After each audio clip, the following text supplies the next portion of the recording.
Yes, if I batakita for your 101, Yatago and the man and Aboyole Dochie, the man, that evolved from able, an actor to a pastor. Yatago Kitafo, his logo the everywhere, everybody na Fubudia on okay the on YouTube. You might only say on a very good day. Or well say that Nanki Bazoana, his envious colleagues go for Tafo. Yatago or when I'm one who's Nanyoko, Kadi Pop all the time when I was Nanyoko.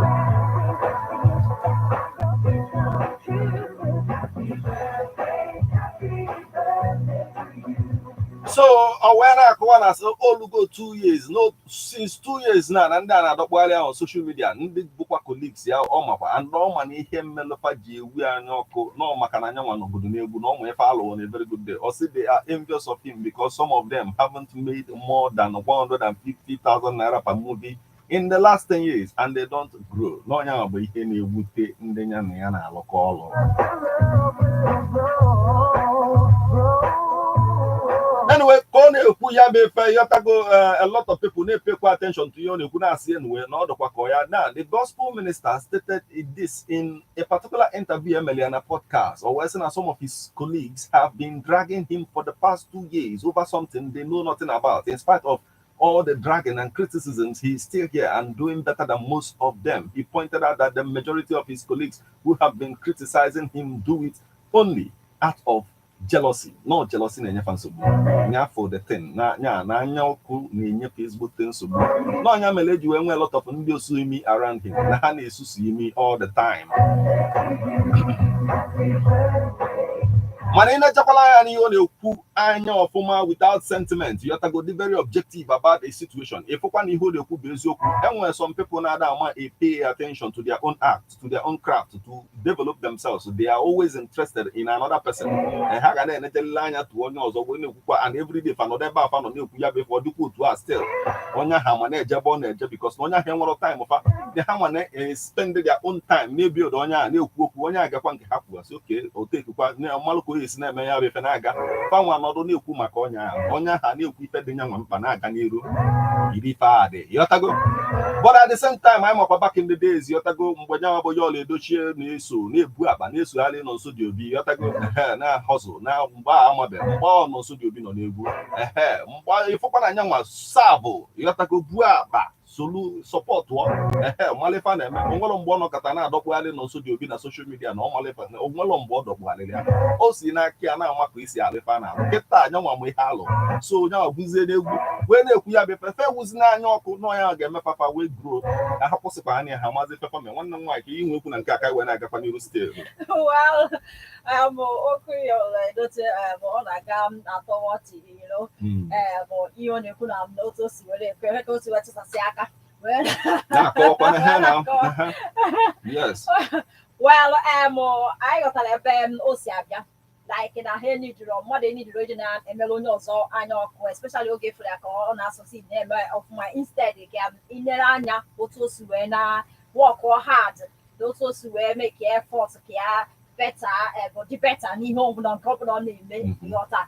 So no, the best way to go about it instead of feeding them a million or jealousy or something like that. Not dragging the person for don't worry for me or don't worry you me. But I do go to one side, But I am more the under a many yabo and yoko and he had a very yabo. So what's up knows where they and I think advice there's something in a way that's what on need email on your saw and yoko. Either than you use where your own talents to okay, work hard. If you can make job in a more money or now a photos will let me super we grow the kind of one of the top actors anyway today in Nollywood. Yes. Did you go say that it work hard that you can make it. So one of the biggest earners went today in Nollywood. All fact. So I know so now my salary on you producer director director producer so I won't offer you with the Lego now make you go we say bros for one came on a very good day. But the thing is that there won't any justification for you in the first place. When today with 24 hours, I ain't when they are together. Even Jinkemo will make a DP Jinkegu where last on the most important thing. Don't follow my own 24 hours and now perfect myself. You follow your own 24 hours and now Makamu say perfect. How far? All I need you got so on a very good day. Man, anyway, but at this morning, why you feel on a yabe because it's unfolding. Right about it up for.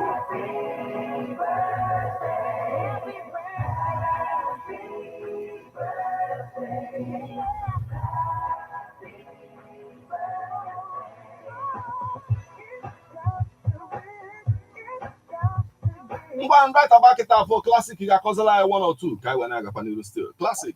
Okay, so the kind of Ekumakam Omuwado, where the Pakai never near Ayani hair Wasalo Omuwadi, especially with the story and they make around. And it happens that now Onyabu, only Nigeria.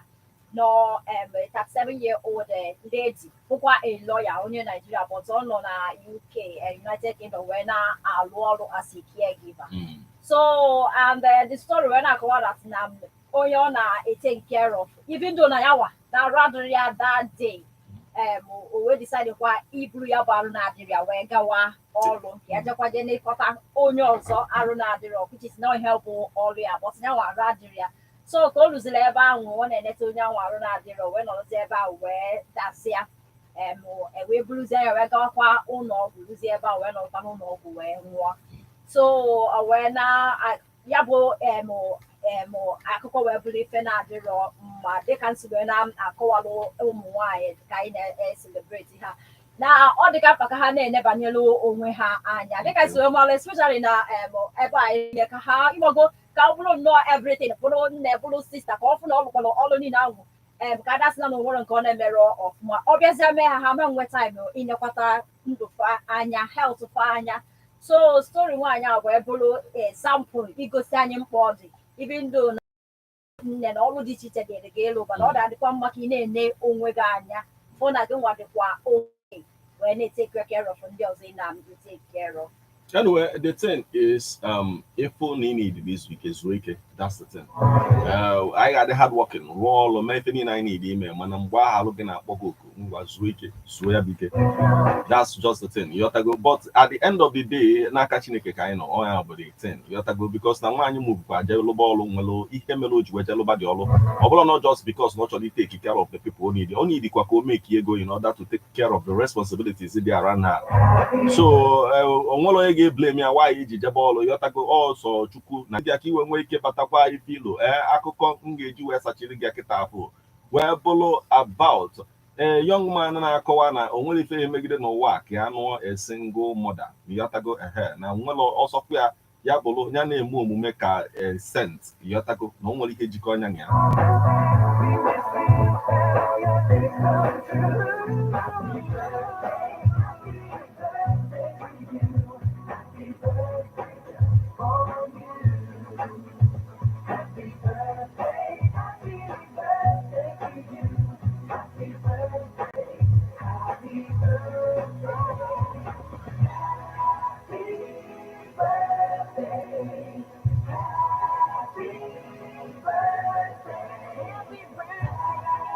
Napanaka also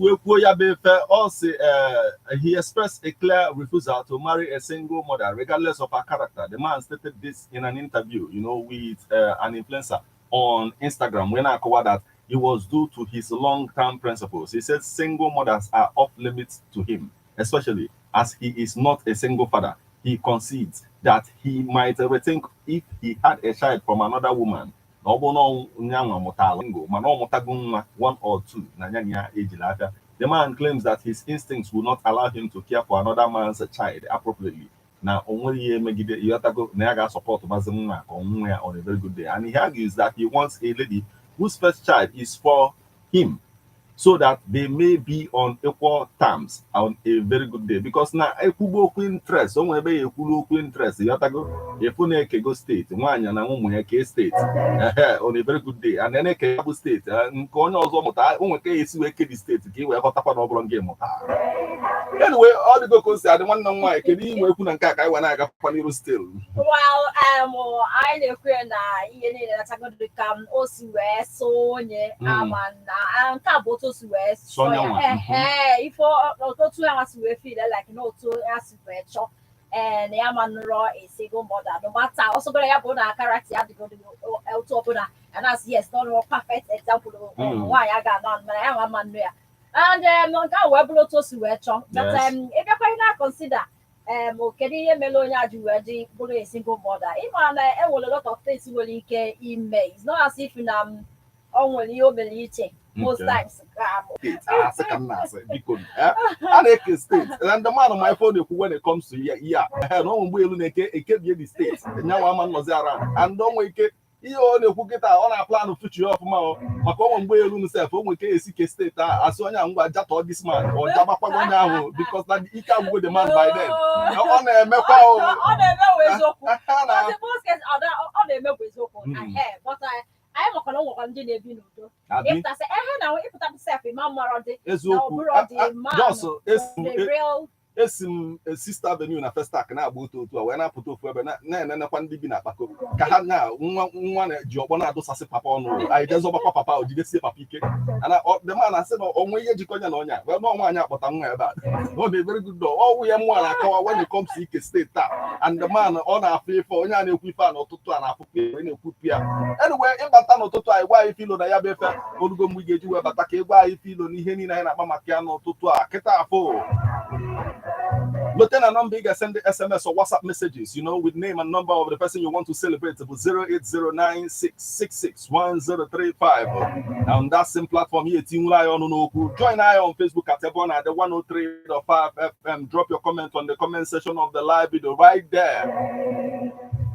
Ngwa bechagoda in our portal 07034459334 07045592210. What do you have to say about all of this? Can I know from you? Can I know from you now? Hello. Hey, never didn't know. You want first that? No. Welcome, sir. You know good of my brother. No. Good morning, sir.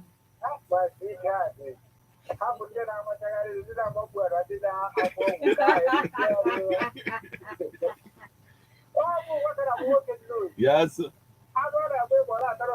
Can I go by? No, Hobo. Gabaniru, sir. Oh.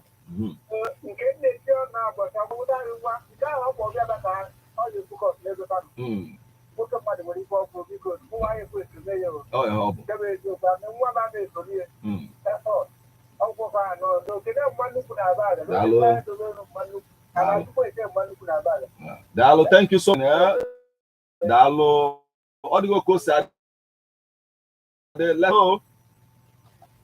Good morning, sir. Good morning, my brother. Keke Meno Tufa.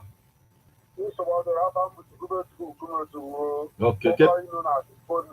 Okay, be serious, shine Tufa. Nka izine nweta ya bi. Yes, sir. Nka jide gbagam na account gị my brother. Kabaniru o.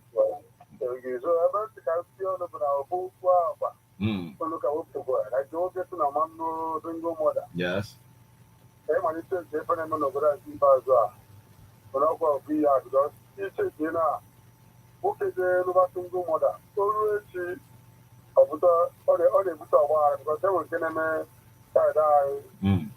Na Imo State enwere ndị ọrụ so ihe na-ese na ọrụ bụ nwoke nwụ ana nwoke nwere property ọjọọ bụrụ ihe niile nna ya mkpa dere so the boy bụrụ ihe niile nna ya so ụmụnna bụ mgbe ọ chọrọ ire ya kụmpin demand ewe mpatara ma nwe na Owerri so ụmụnna ya ndị ọnwụ na ọmụaka ejima na the boy the woman for the boy above here. Motalia. Okay.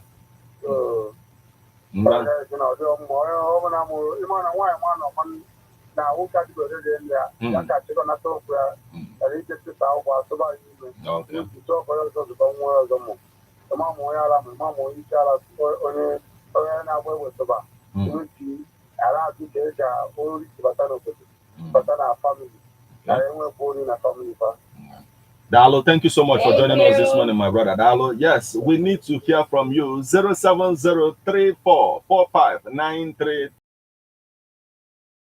92210. Hello. Hello. Yes, good morning. Morning. I don't come, Masa. No. Okay. Gabani Rusa. I don't know what person I have a single mother.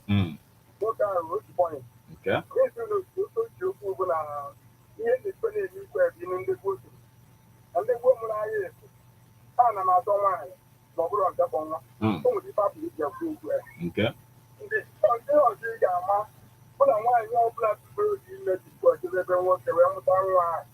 Oh, for the way I'm not so much. I do pretty and my own.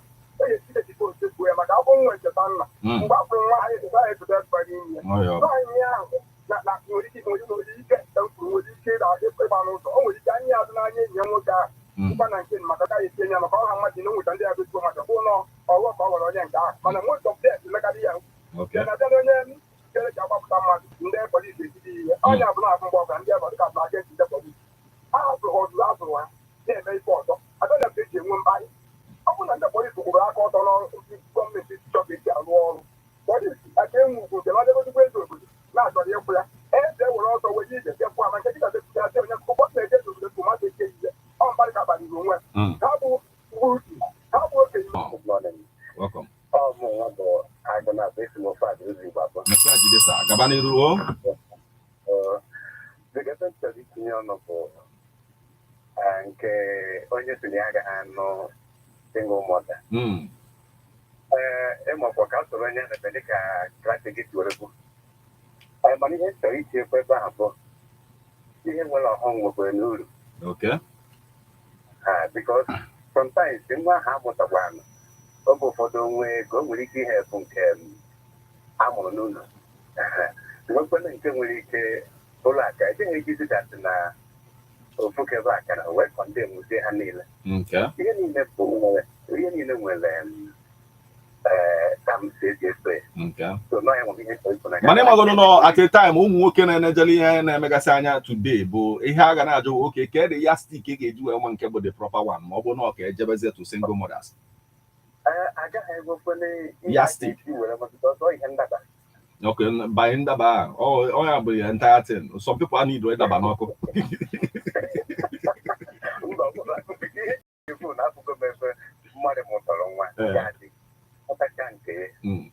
nke ahụ ọ mụtara gasị obodo oyibo were nweta ego chekpọkọrọ ụmụ ndị nke nwanne mamụ ya mụbe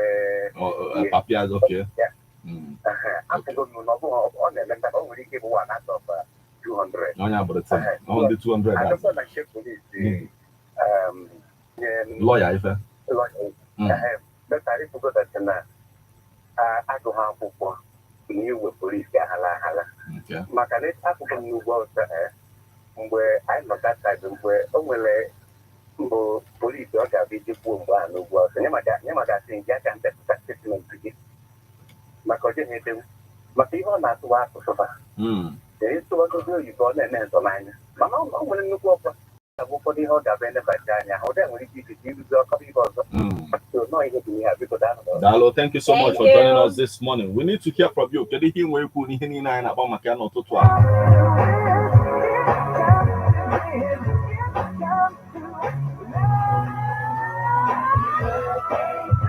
Yes, lotekwa na anyị na-ekwu okwu gbasara ife nnaka kwuru. Yotago that out of 10 people nwere HIV na ụmụ nwaanyị bụ 6. What is your take on all of this? Let's hear.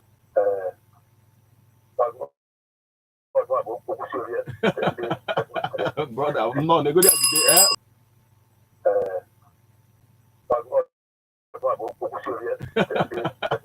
brother, no, nego dia today, bazo aneza pake de bisa poke.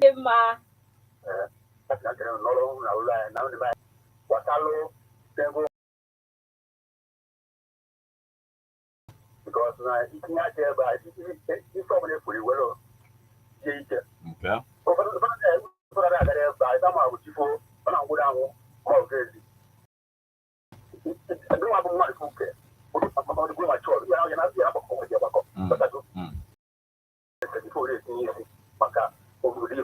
When a case lawyer can represent anybody. Lawyer when right he represent even a terrorist or you know bonus lawyer when right all you can say me.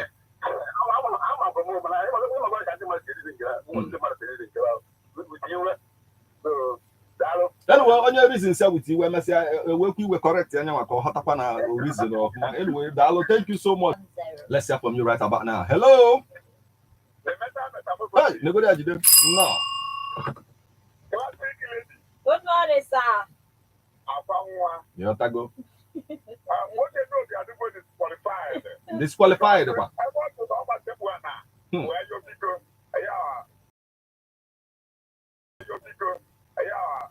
They will be an alcohol. Say what Pia what? Yes, they're disqualified.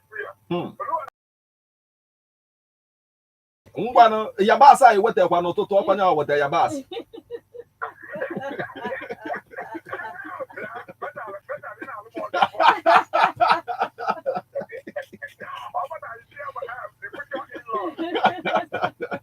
That already 5 for now.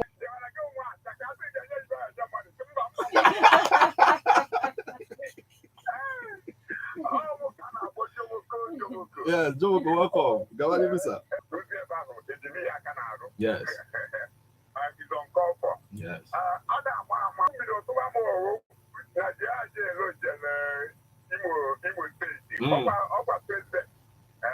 And I'll see.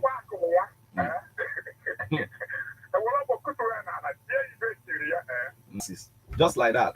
Ndaya. I want to not get it.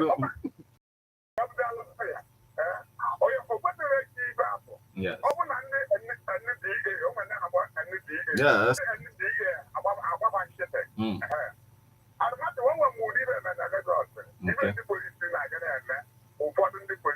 No further, yes.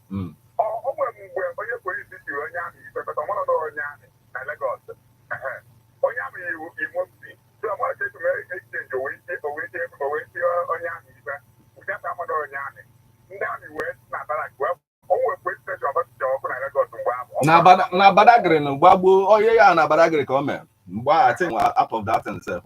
They call the DPO Mbam with Pam.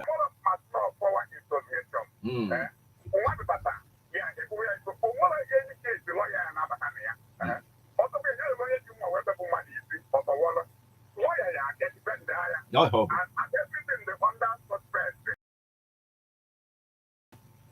Yes.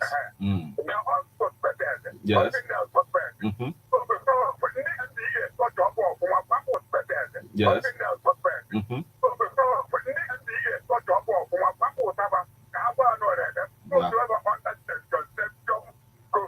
Subsection. Yes, let's hear from you right about now. Can you hear where you put me here? Nina, close your phone right about now. Hello. Hello. Yes. Good morning, why, Oma?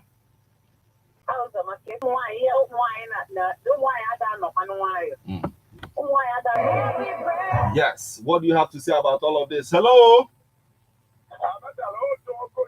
Welcome back, sir.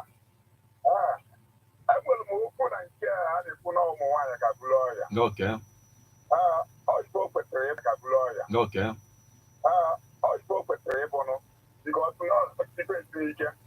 I could remember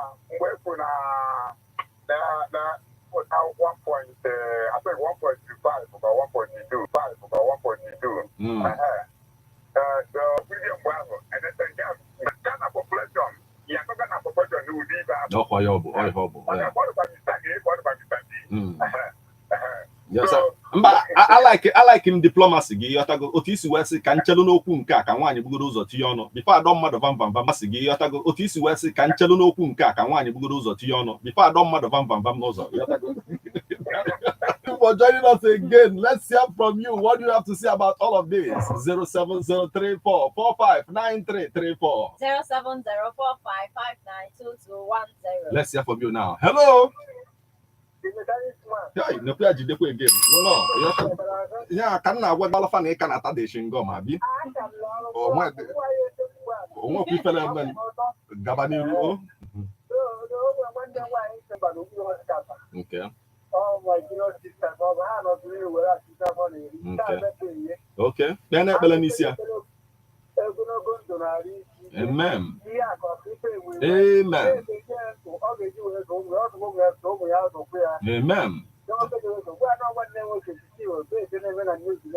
Hello, thank you so much. I never pass any and I think get what I'm missing. Nah, Jesus. Amen. Then bagam na account here. Another bagam for you. Hello, thank you so much for joining us this morning. Hello, joining us this morning. Hello. Hello, sir. Good morning. Yes, good morning, my sister. Good morning. Good morning. I'm from Bobo. Amen. You could not say, now I put that man. No one is away to HIV. I hear you. So now, if you can offer something on our way, it's here. But you know that no one and I found out reality too much. Okay. I mean, this year, my toilet. Ọbara aga ejekọta before enwe nke a na ọbụla eche m ike ekwu ya maybe ebe a na-akpụ isi maybe ebe a na-akpụ isi maybe na-use pin and all of that mana ọ bụ nke nọ ebe ọbara ga-echenjile before ome na-akpatakwu ya because mara onye ọbara pụtara arụ n'ọsọ na ụmụ nwaanyị a na-akwụgharịta so ụmụ nwaanyị ya ịmago na-eze tụ onwe gị adịka ikuku ebe ị nọ ọcha ka ọ dịkwa ọcha na-eze tụ onwe gị so ọzọ wee bụrụ na ya ama nụ nwaanyị single mother ka anwa bụ uche nke ego na-ezu about everything unu agaba n'iru ọkwa na ihe dị mma chọọ anyway o nwego ndị wọchị jantamanta ịghọtago ajala nwoke mmadụ jeba ihe gbasara ihe a mana ọ bụrụ Thank you very much. Bye-bye. Thank you so much for joining us this morning. Kedu inwe ikwu n'ihe niile a 07034 4593 07045592210. Let's hear from you right about now. Hello. Everybody, sir.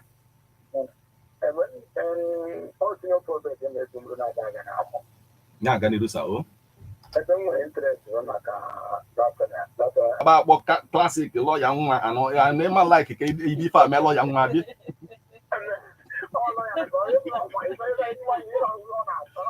no lawyer nwa we ota gaba ni rusa de ku yi le go nwa le